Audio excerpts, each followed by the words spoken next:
Hello, it's me Saba Shaikh and सुकून आ गया। बुमराह से आपने मेलबर्न में जो ओवर कराए और उनका इस्तेमाल किया, इतना ज़्यादा ओवर यूज्ड किया उनका, उसके बाद अब तसल्ली तो हो गई होगी क्योंकि वो हो गए इंजर्ड।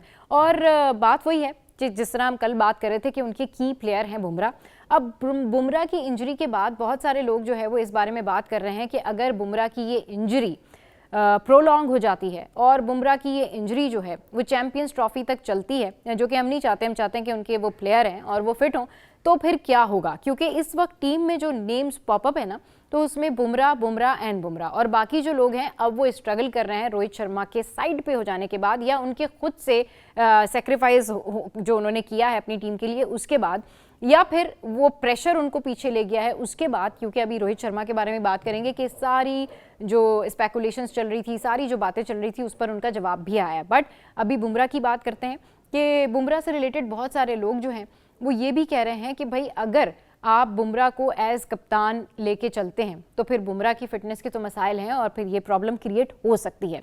अब आप क्या समझते हैं कि ये प्रॉब्लम क्रिएट हो सकती है अगर वो उनको कैप्टन कंटिन्यू करते हैं?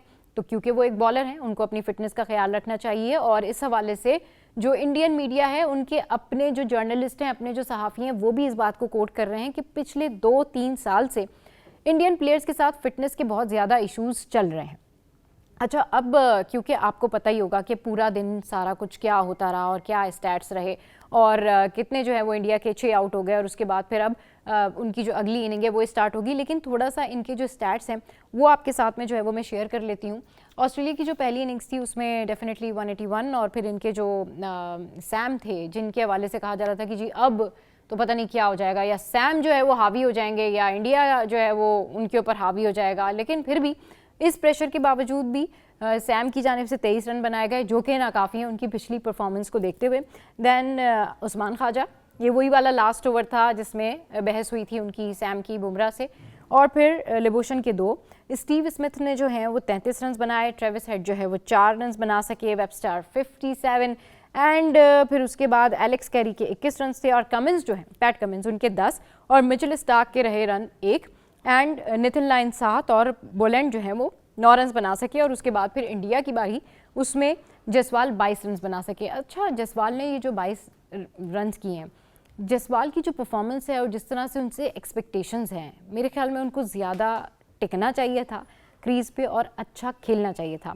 लेकिन खैर लेट्स सी, हो सकता है आगे वो उसी तरीके से परफॉर्म करें जैसे उन्हें करना चाहिए था। राहुल 13 पे, गिल 13 पे, कोहली 6 पे, पंत 61 पे, ऋषभ पंत। अच्छा भाई, अभी ऋषभ पंत ने जो 61 रन किए हैं इस पे हो रही हैं उनकी बड़ी सारी तारीफ़ें। कोई कह रहा है पंत इज़ लेजेंड। ऑब्वियसली अगर वो अपनी रियल फॉर्म में खेलते हैं तो वो बहुत अच्छा खेलते हैं, नो डाउट। और फिर जो उनकी लाइफ में पिछले हादसात रहे और सारा कुछ रहा और उनका जो कम बैक रहा, उस हवाले से भी लोग बात करते हैं। लेकिन अब इनके 61 रन जो हैं वो यहाँ पर जुड़े हैं इनकी टीम में। और फिर उसके बाद जडेजा 8, नीतीश रेड्डी जो थे ये 4 पे, और वाशिंगटन सुंदर जो है वो 6 पे रहे। तो इस तरीके से 141 एंड 6, एंड लेट्स सी कि अभी अगला जो दिन होगा वो क्या कुछ पलट देगा, या वाकई इंडिया की जो ख्वाहिश है इस टेस्ट मैच को ड्रॉ करने की, या फिर WTC के लिए जो भी उनके विजन है या जो उनके ख्यालात हैं वो सारा कुछ क्या होता है। मगर यहाँ पर सवाल वही है कि रोहित शर्मा नहीं है इस टीम में, और ये सारा जो कम्बिनेशन आपको नज़र आ रहा है, ये पहली दफ़ा ही ऐसा कोई एग्जाम्पल होगी कि कैप्टन को कहा गया कि आप ही बैठ जाएं साइड पे। अब इसकी सारी सूरत हाल के ऊपर रोहित शर्मा का एक बाकायदा तौर पर जवाब आया, जिसमें उन्होंने 2 कॉन्स्पिरेसीज जो थी, जो दो चीज़ें उनसे मंसूब की जा रही थी, 2 खबरें उनसे मंसूब की जा रही थी, वो क्लियर की। सबसे पहले वो वाली खबर जो उनके वहाँ पर कहा जाता है जी जर्नलिस्ट जो हैं उन्होंने शायद उनको कुछ कोड किया या कुछ बताया, तो उन्होंने कहा भाई जो जर्नलिस्ट हैं उस हवाले से उन्होंने कुछ हल्का फुल्का सुपरफिशली क्लियर किया, बट उनकी रिटायरमेंट के हवाले से कहा कि मैं किसी की बात नहीं सुनूंगा, मुझे कोई नहीं बताएगा, मैं एक मैच्योर बंदा हूँ, मुझे कोई ये डिक्टेट नहीं करेगा, मुझे कोई बताएगा नहीं कि मुझे रिटायरमेंट लेनी है या नहीं लेनी। उन्होंने कहा कि मैं रिटायरमेंट नहीं ले रहा। इसके बाद फिर वहाँ पर बवाल मच गया और फिर वहाँ पे लोग स्टार्ट हो गए कि क्या उनको ऐसा कहना चाहिए था, क्या नहीं कहना चाहिए था। मगर उन्होंने एक बड़ा क्लियर विजन दिया, मतलब एक क्लियर स्टांस उन्होंने रखा कि ये जो मैंने बाहर बैठने का फैसला किया है वो इसलिए किया है कि शुभमन गिल जो हैं वो आकर अच्छा परफॉर्म कर लेंगे, अगर मेरे बल्ले से रन्स नहीं आ रहे हैं तो ऐसा हमेशा तो नहीं होता, अभी मेरे मुल्क को यानी मेरी टीम को ज़रूरत है तो मैं रिटायरमेंट नहीं ले रहा और आगे जो मैचेस हैं, इंग्लैंड के मैचेस हैं, उसमें भी ज़ाहिर मौजूद होंगे। और फिर उसके बाद उन्होंने ये सारा कुछ अपना सेक्रीफाइस बताया कि ये सारा जो स्टेप बैक करने का फ़ैसला था वो मैंने इसलिए किया। अब इसके ऊपर जाहिर है जो उनके क्रिटिक हैं या जो लोग इस सूरत हाल को कहीं और पहुंचाना चाह रहे थे उन्हें बुरा ही लगा होगा और उनकी तरफ से तो एक शॉकिंग स्टेटमेंट होगा कि उन्होंने उन लोगों को भी शटअप कॉल दी कि जो लोग उनके बारे में बात कर रहे थे। अभी 6 महीने पहले तक यही रोहित शर्मा, इन्हीं की फ़ैन फॉलोइंग जो है वो बहुत ऊपर जा रही थी, ट्रेंड पे थे, लेकिन अब यही रोहित शर्मा है जिनका वक्त बदला। शायद परफॉर्मेंस से कनेक्टेड हर चीज़ होती है क्योंकि लोगों को, वो कहते हैं ना, लोगों को आपकी लास्ट परफॉर्मेंस याद रहती है, जो आपने किया होता है ना वो सारा कुछ पिछला शायद भूल जाते हैं। बट समहाउ ऑब्वियसली वो परफॉर्म नहीं कर रहे थे, वो साइड पर हो गए, उन्होंने एक क्लियर मैसेज दे दिया। अब यहाँ पर जो उनके क्रिटिक्स हैं या जो बात करने वाले लोग हैं वो इस मामले को इस तरह भी ट्विस्ट कर रहे हैं कि भाई इतनी एम्बैरसमेंट, इतनी बेइज्जती, ये तो कमाल ही हो गया कि मतलब उनको प्रेशर करके बिठाया गया है, उन्होंने खुद से ये फैसला लिया है या नहीं लिया है। अच्छा, इस हवाले से ना उनके एक सीनियर जर्नलिस्ट हैं, उन्होंने in terms of Rohit Sharma ये कहा था कि he is not going to retire, और तब उनकी बात पर शायद कोई यकीन नहीं कर रहा था। इसके अलावा उनके इस फैसले को जो संजय मंजरेकर हैं उन्होंने बहुत अप्रिशिएट किया है। उन्होंने कहा जी भाई इन्होंने बड़ा खुल के और वाज़े तौर पर इस हवाले से बात की है। तो रोहित शर्मा के हवाले से हमने आपके साथ में ये सारी जो डिटेल्स थी आज दिन भर की और इनके स्टैट्स थे वो शेयर किए आपके साथ। अब क्वेश्चन यही है कि इस माहौल में जब इनकी ये प्लेइंग 11 है जहाँ पर विराट कोहली भी जवाल का शिकार हैं, पॉपअप नेम है, लेकिन उनके बारे में कहा जाता है कि जी ठीक है, वो जिस तरीके से टीम का लाइनअप के साथ में अटैचमेंट शो कर रहे हैं या कहते हैं ना कि वो अपनी कोई लॉबी स्ट्रॉन्ग कर रहे हैं, but for what? Virat Kohli is also a big name. बहुत सारे लोग ये बात कर रहे हैं कि वो तो कैप्टनसी छोड़ के आए थे, विराट कोहली को क्या ज़रूरत है कि वो इस तरीके से बैक चैनल से कोई लॉबी बनाएं और पॉलिटिक्स करें और फिर कैप्टनसी की तरफ दौड़ें और वो इंटरिम सारा सेटअप बनाएं और फिर वो जूनियर्स को सिखाएं। सो आप क्या समझते हैं, क्या वाकई विराट कोहली को कैप्टनसी चाहिए?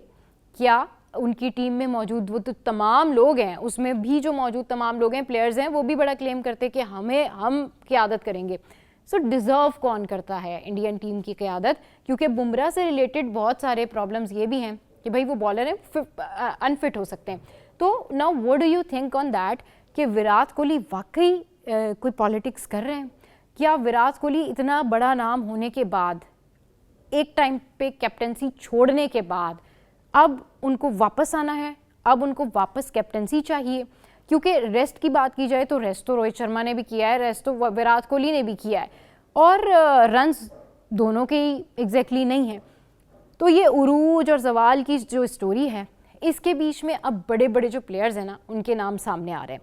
इसमें जो गौतम गंभीर हैं उनके हवाले से ये कहा जा रहा है कि उनके ऊपर पीछे से बड़ा प्रेशर बिल्ट हुआ है। अब ये जो प्रेशर बिल्ट हुआ है उसकी वजह से उन्होंने यहाँ पर आकर प्लेयर से बात की है, ड्रेसिंग रूम में उन्होंने जो भी बातें की हैं वो सारी बातें हुई हैं।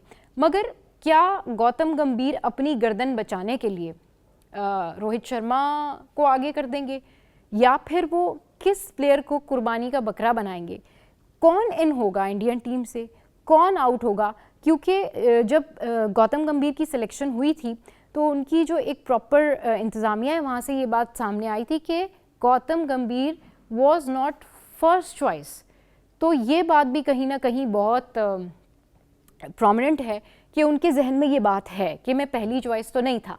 अब वो पहली चॉइस भी नहीं थे, फिर उनका एटीट्यूड, फिर ये बातें सामने आना कि टीम कंफर्ट जोन में नहीं है, टीम में प्रॉब्लम है, तो विराट कोहली के बाहर बैठ जाने से टीम की प्रॉब्लम सॉल्व हो जाएगी। और ये जितने सारे स्टैट्स मैंने आपके साथ में शेयर किए रन्स के, जिसमें पंत जो हैं उन्होंने शायद कम बैक किया और उन्हें ख्याल आया कि भाई अगर रोहित शर्मा बाहर जा सकते हैं तो फिर हो सकता है जो रन नहीं बना रहा हो तो अब ये रिवायत ही पड़ जाए कि सबको खुद ही स्टेप बैक करना होगा कि मैंने रन्स नहीं बनाए, मैं टीम से निकल जाता हूँ, मेरी परफॉर्मेंस अच्छी नहीं है, मैं टीम से निकल जाता हूँ। तो इनकी जो मैनेजमेंट है, जो इनके कोचेज़ हैं, वो फिर किस लिए बैठे हुए हैं?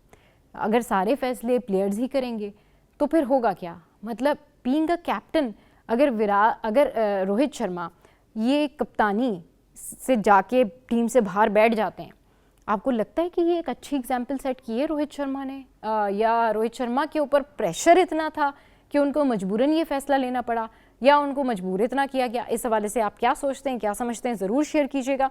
और ऐसे ही ब्लॉग को देखते रहिए, पसंद करते रहिए, एंड लेट्स सी कि अब कल क्या होने वाला है और कल क्या चेंजेस आते हैं और कल किस तरीके से जो है वो किस तरफ रुख रहता है इनके मैचेस का। इसके अलावा अब मज़ीद आपके साथ में जो हम ख़बरें शेयर करेंगे, डेफिनेटली बात करेंगे की प्लेयर्स पे, उनकी परफॉर्मेंस पे, उनके बैकग्राउंड पे।